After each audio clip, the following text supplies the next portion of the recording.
was trainer Ger Lyons, who joins me on the line now. Ger, good morning. Good afternoon, even. Afternoon, Nick. I hope you heard what the Chief Executive of Horse Racing Ireland has just said. If you did, what was your reaction to it? I have, yeah, in fairness to Brian, we've been in contact regularly in recent weeks, and it's been the worst-kept secret that we were probably coming back to June the 8th. When asked what we do on June the 8th, I would have rather that we kicked off on the 8th and 9th with the Guineas straight away, which gives you a little bit more time in between Ascot, seeing that Ascot are adamant to kick on when they're kicking on.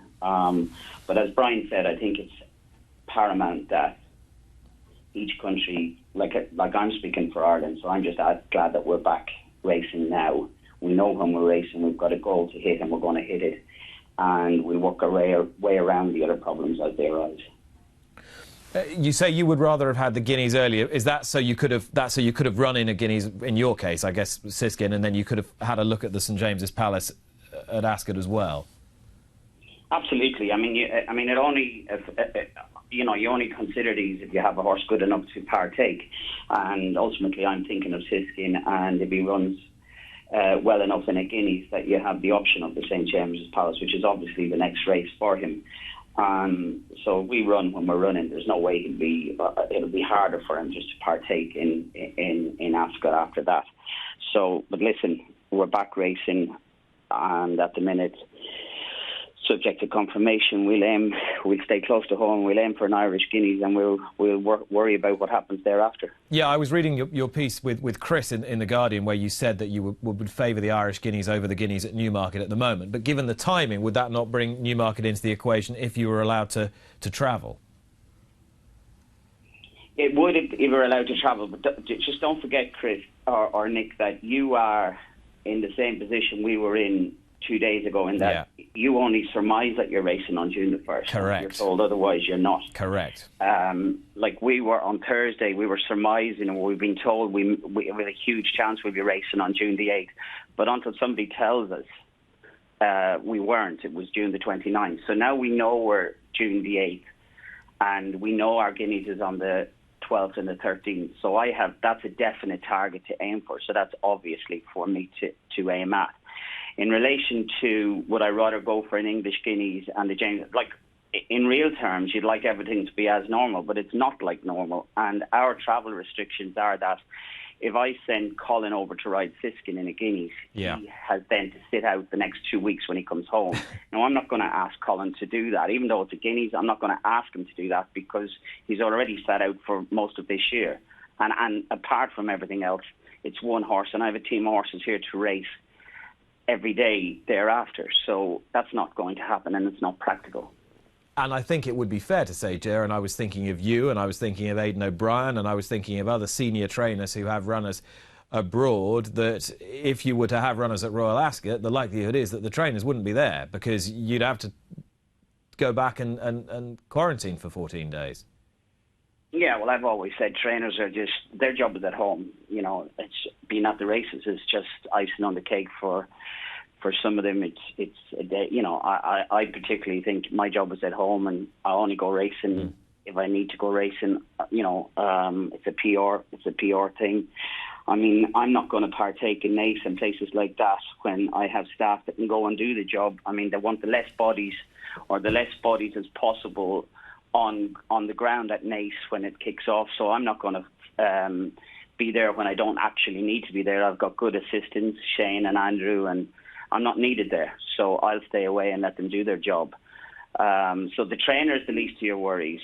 I mean, I agree with John Dance in that let's not forget about the poor owner. I mean, we're all happy to be back racing, delighted to be back racing.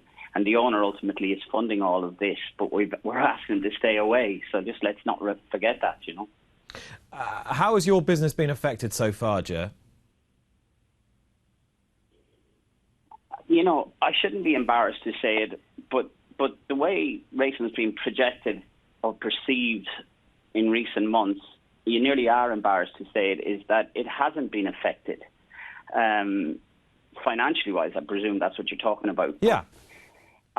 It hasn't, because these are animals. We get up every day and we feed them, we train them. You just can't turn them off like a switch. So we have been kept going as normal, except for the racing side of things. It's frustrating now because you can only keep an athlete wound up so long, and eventually you just have to either put it, wind it right down or let it go. Thankfully, we're going to be able to let it run soon.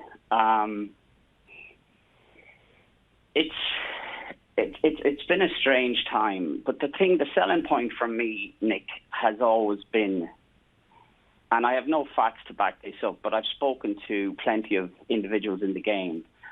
But we have kept going as normal trainers have with their staff. We're working outdoors with a young workforce, and we haven't had a positive test in the industry, Nick.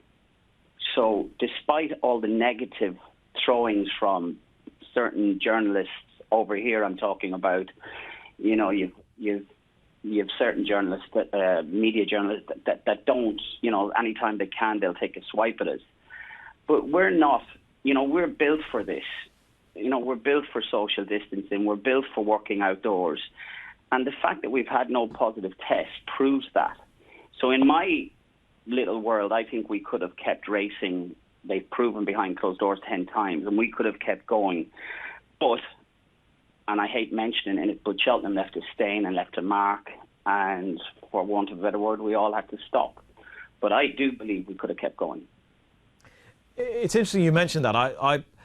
I sort of made a mental note not to say the C word during this broadcast because people get very cross that I'm bringing it up again. But I think it's fair to say in Ireland, more than Britain even, the Cheltenham factor has been a very significant part of the public play and the media play since the pandemic really began to take hold.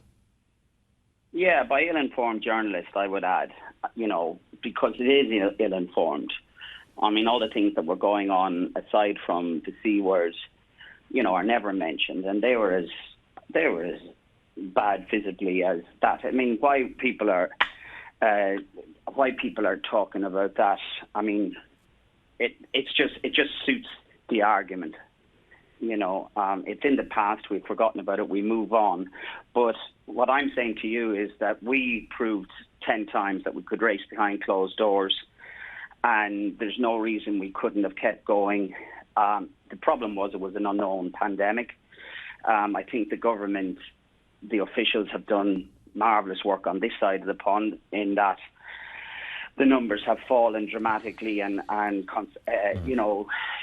regularly, to the point where we're back racing. And I just think, as Brian said, it's fantastic that we are back racing. We all have to look after our own house, which ultimately for me is Ireland.